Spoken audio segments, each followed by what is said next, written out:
Hey guys, Brian with Vet Source here, checking in on a Sunday afternoon from Southeast Texas. I wanted to give you guys a quick update. I realized that I had not been very good at updating you on the status of our Lincoln Mark VII Hurricane Harvey flood recovery victim that I had put back together, and realized I hadn't even made an update in about 8 months. So I was going to give you a quick little walk around again of the car. As you can see, obviously, I registered this thing all the way back in February, and I have driven it really the last 8 months all over the place. Pretty much just enjoyed having it. It's not, obviously, like we talked about before, not a perfect car, but it really came out pretty well.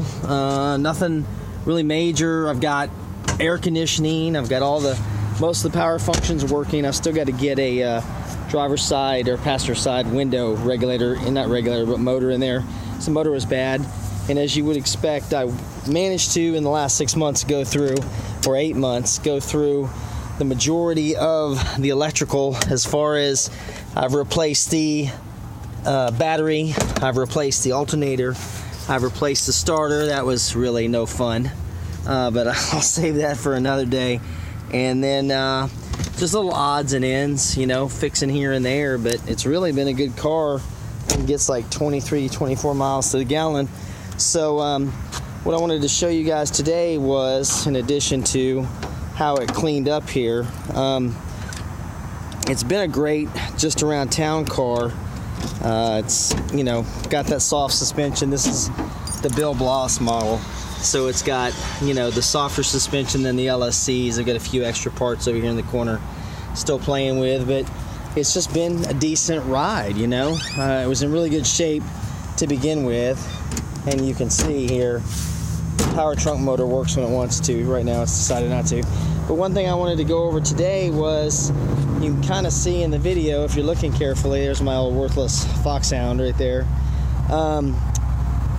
is the car is now sitting lower in the front than in the back. So what happened was the air suspension finally decided to start acting up, which I was kind of surprised it wasn't acting up when I first built it. So let me give you a quick rundown here of what this air suspension is comprised of.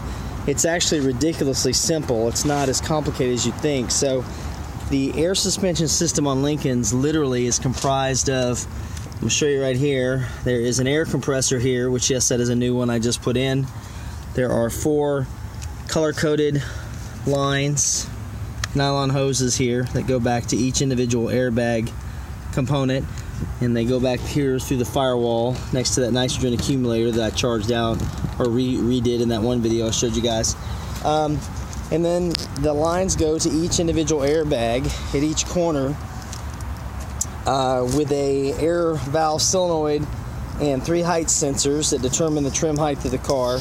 And then there's also a computer module here in the back corner that controls the whole thing. So what you can see is the front end is down right now. What happened to me a couple weeks ago, I took off in the car, and all of a sudden it just decided to drop down on all 4s all of a sudden, which was quite unexpected, but brought it back home. I said, well, let me play with it a little bit, see what we got. So I went ahead and changed that air compressor out because I was suspicious of it anyway, just because it had gotten close to being submerged in the water. And then got a little action out of it, but it still wasn't acting right.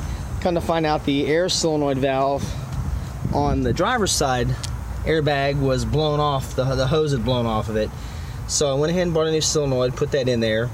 Car immediately aired back up again, but the front end, after about 2 minutes, now it took it a little bit longer because at first it was perfectly trimmed, did what it was supposed to do.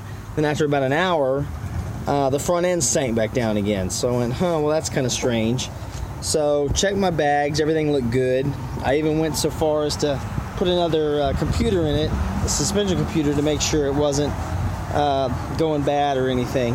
That didn't change at all. And then all of a sudden, I realized when I looked at the front struts on this car that they were ancient. They had never probably been changed at all. And as it sits now, you might be able to see, as I do this, what I'm doing now is, you can see when I press down the back end how much travel I get out of the front. So what I've done is I went ahead and bought a new pair of struts for the car. We're going to go ahead and put those in here in the next couple days. and see what we come up with, see if that'll solve our issue, because the front suspension is airing up, but it's just not airing up. It's almost like the struts aren't giving it enough lift to pull the front end up as much as it wants to, because there's too much weight in the front end. So you'll be seeing me, I'll probably do another updated video of replacing the struts. We'll see how that goes. There's one of them there, the other one's over there, and we'll see where we get from it. But you can kind of see, of course, how clean this car was and still is, so I can get back to enjoying driving it, because it's definitely kind of a luxury cruiser, but it's been really fun just to keep around and have some fun with. So you want to see some more videos of the Lincoln, let me know.